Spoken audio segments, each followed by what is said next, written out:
Hello and welcome back.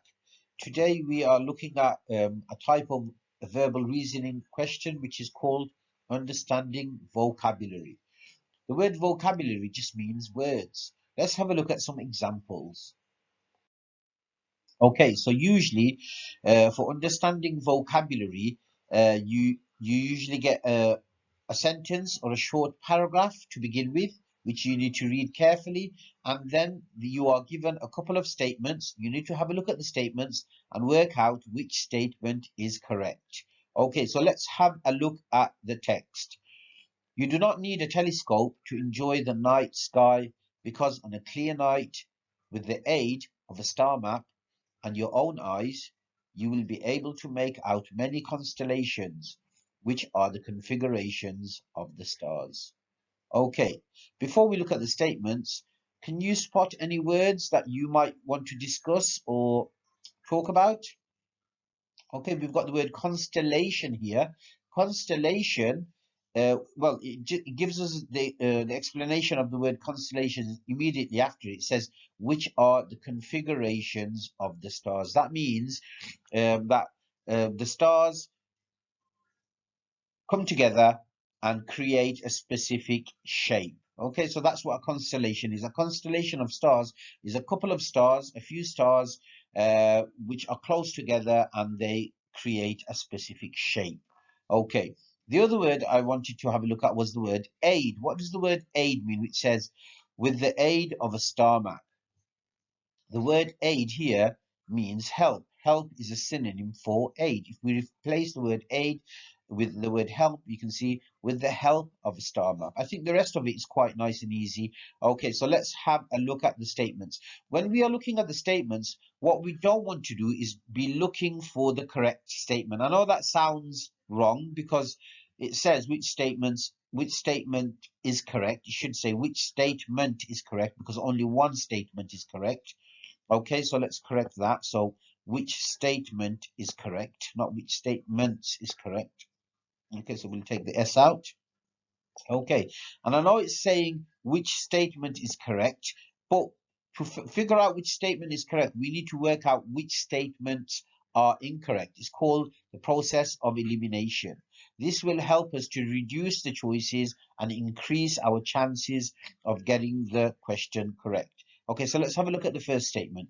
You need a telescope to see constellations. Is this correct? Absolutely not, because if you look at the first line, it says you do not need a telescope to enjoy the night sky. So I know this is incorrect. The first statement is incorrect. That's a good sign because we've identified an incorrect statement. Let's have a look at the second statement. Any night is a good time to see constellations. Is that true?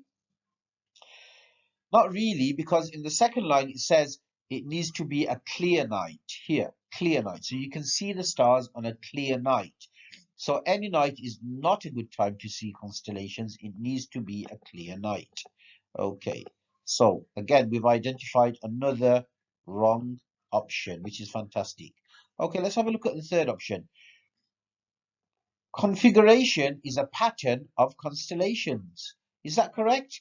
It might be a little bit confusing because they've used the word configuration, which is in the text. They've used the word constellations, which is in the text also. So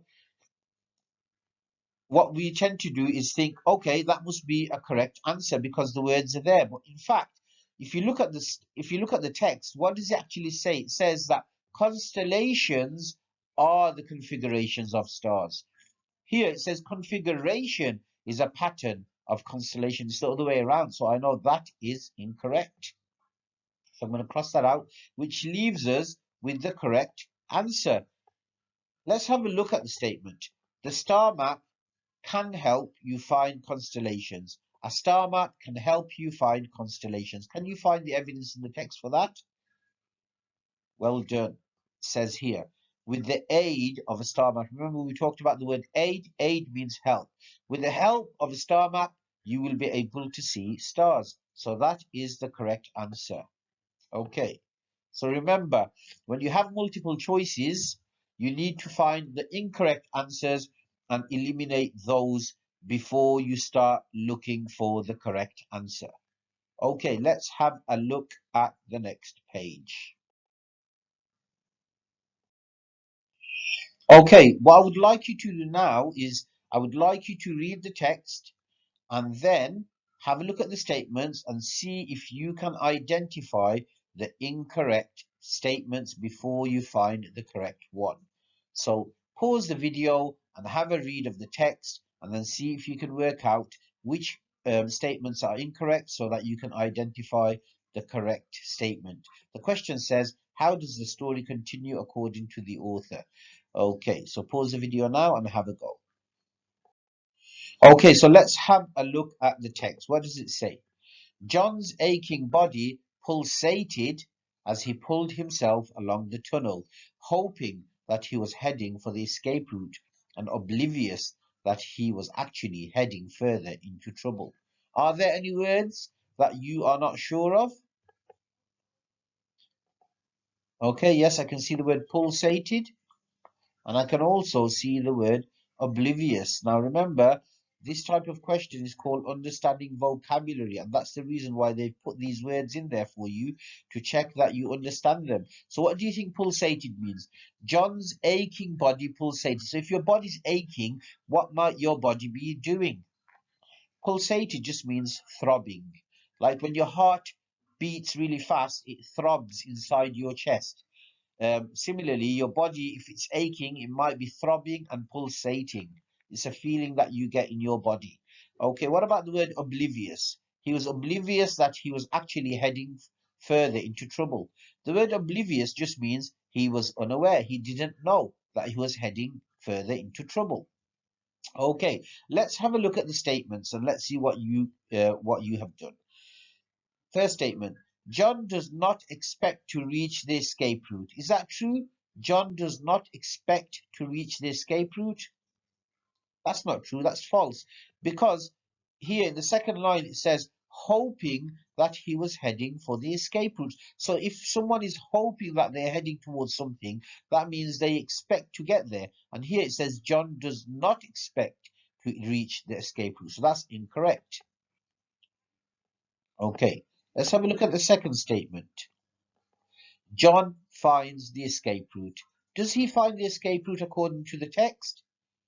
No, he doesn't, because nowhere in the text does it say that he finds the escape route. So we can cross that one out. Okay, what about the third option? John knows that he will come across more problems. Does he know that he is heading for more trouble? No, he doesn't, because the word oblivious means that he doesn't know. So they are checking if you understand the word oblivious. Okay, so he doesn't know that he will come across more problems because he says in the text it says he was oblivious that he was actually heading further into trouble. Okay, so that's wrong as well, which leaves us with the correct answer, which is John does not expect to come across more problems.